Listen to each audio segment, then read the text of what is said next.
Although the Aleutian Islands became a national wildlife refuge in 1913, the Alaska National Interest Lands Conservation Act, ANILCA, in 1980 established the Alaska Maritime National Wildlife Refuge and made the Aleutian Islands National Wildlife Refuge a unit under the Alaska Maritime National Wildlife Refuge. Before and after the Alaska Lands Act passed in 1980, U.S. Fish and Wildlife Service biologists surveyed along Alaska's coastline to determine abundance and distribution of marine birds and mammals, data that would help select refuge lands and be valuable in managing the new refuges.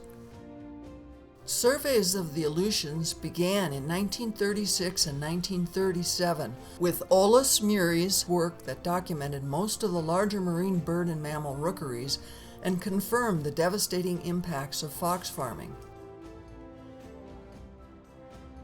Unlike the survey methods of our 1982 survey, surveys prior to that year were mainly from aboard a ship with few shore excursions or overnight visits ashore, so nocturnal species were mostly undocumented. Careful systematic surveys began in 1973 of the central to western Aleutian Islands, and continued through 1981 when the Fox Islands east of the Islands of Four Mountains were surveyed. Our 1982 expedition to the Central Aleutians, stretching across nearly 250 miles, nearly a quarter of the entire Aleutian chain, from Kasatochi Island to the Islands of Four Mountains, was an epic effort to intensively examine all these islands, especially the Islands of Four Mountains, to ascertain the abundance and distribution of marine birds, particularly nocturnal species, and marine mammals. U.S. Fish and Wildlife Service biologists Edgar Bailey and John Trapp and volunteers Nina Faust and Dave McCargo would use a 16-foot inflatable boat to survey islands en route from the sea spray, and then camp 17 days in the Four Mountains Island group to more carefully survey those islands. We met our chartered 95-foot crab boat, the Sea Spray, in Adak on June 1, 1982. Our biggest challenge in this rugged, remote Alaska wilderness would be the legendary Aleutian weather. Frequent storms bringing clouds, fog, rain, high winds, and rough seas. June 2nd, our first day out aboard the Sea Spray, we headed to Kasatochi Island. Kasatochi, like most Aleutian islands, volcanic and mountainous, has a picturesque crumbling central caldera with emerald green waters. A dense Arctic fox population killed and cached nesting auklets. Introduced foxes caused serious declines and even near extirpation of some seabird populations on fox-farmed islands throughout the Aleutians. Kanuji Island, about 16 miles east of Kasatochi, was visited on July 17th through the 19th. A buzzing bird hive, Kanuji Island hosted the second largest population of nesting seabirds on the survey, including nocturnal nesters. We camped overnight in a valley below a kittiwake colony.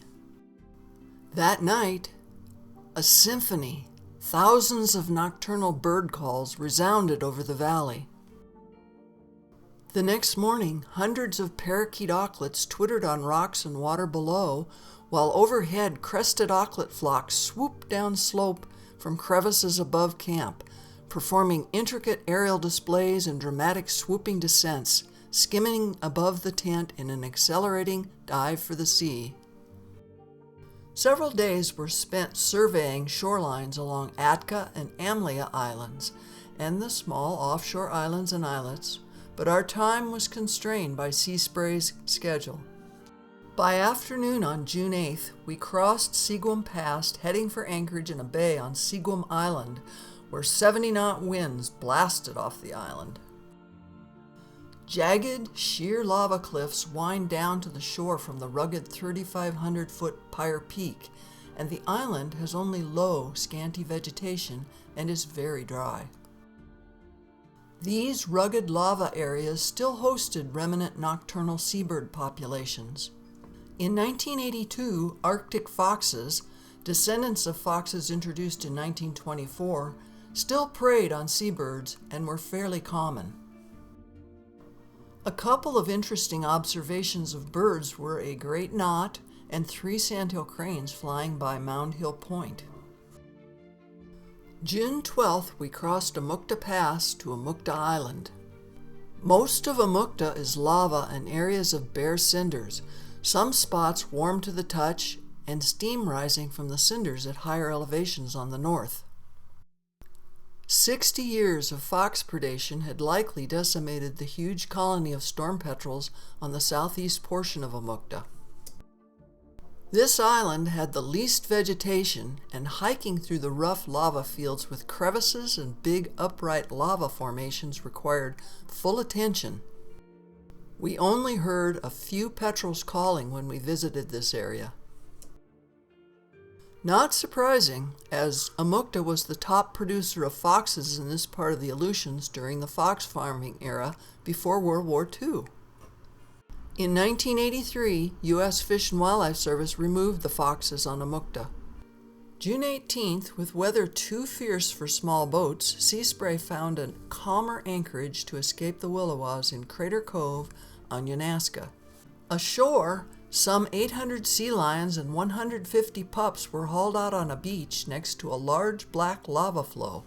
June 22nd, we set up base camp on a small beach below a big waterfall, a central location for surveying the other islands near 41,270-acre Chagulak Island, the largest island in the four-mountain group. The next day, without the luxury of sea spray, we surveyed Chagulak's south shore to Applegate Cove, a wide, sandy, shallow beach below Mount Cleveland, which makes its own hurricane-force winds. We crossed in inflatables to Yulaga Island, landing at the old fox farmer cabin. In 1936, Olaus Murray's report described Yulaga as an outstanding bird island, contrasting with practically no birds observed in 1982. Murray reported thousands of tufted puffin burrows. We saw fewer than 100 seabirds and no tufted puffin burrows, likely because of the Arctic foxes. In May 1984, 10 sterilized red foxes, 5 of each sex, were put on Yulaga to see if they would eliminate the Arctic foxes. Today, Yulaga is free of foxes. With a big storm approaching, we crossed to North Cove on Kaggamel, where breaking waves and surf up to our crotches hampered our landing. Struggling to set up 2 tents, a forceful willowa roared off the mountain, taking the 6-foot-tall glacier tent into the ocean. After 2 miserable nights with all 4 of us in a small 2-person tent, we left North Cove and completed a coastal survey of Kaggamel. Over 20,000 murres on cliffs on the southwest end were counted. We returned to our rain-swamped base camp where John spotted our first red fox. Chagulak had red foxes, possibly indigenous, and then had been stocked with Arctic foxes in 1930. By trip's end, we had only seen red foxes on Chagulak. June 26th, we resurveyed the 6.5-mile coast to Applegate Cove and then took both boats to Carlisle Island with perfect weather. Carlisle Island was stocked with Arctic foxes, and their legacy left an island practically devoid of bird life. We saw several Arctic foxes and almost no seabirds, but 250 sea lions were counted on Carlisle. After circumnavigating Carlisle, we returned to Applegate Cove. Human history in Applegate Cove is visible where we camped, near a stream. Many house pits from an ancient village, a collapsed, dug-in fox farmer's cabin, and remnants of a World War II cabin. After several days of high winds, we departed Applegate Cove at 6 a.m. into the strong wind coming off 5,676-foot Mount Cleveland. With no wind south of Mount Cleveland, we headed straight into our 3-hour survey around Herbert Island and then camped in Cabin Cove. only 6 species of seabirds were seen. Both red-faced and double-crested cormorants, horned and tufted puffins, whiskered auklets, and pigeon guillemots. July 6th, we left Herbert Island and made our way across Chagulak Pass with its 6 to 7 foot tide rips to South Cove beneath Mount Cleveland, a perfect day to survey the south side of Chagulak. The island's south side is resplendent with glistening waterfalls and craggy, multicolored cliff faces. At Concord Point, we counted about 1,500 sea lions and documented 2 cormorant colonies.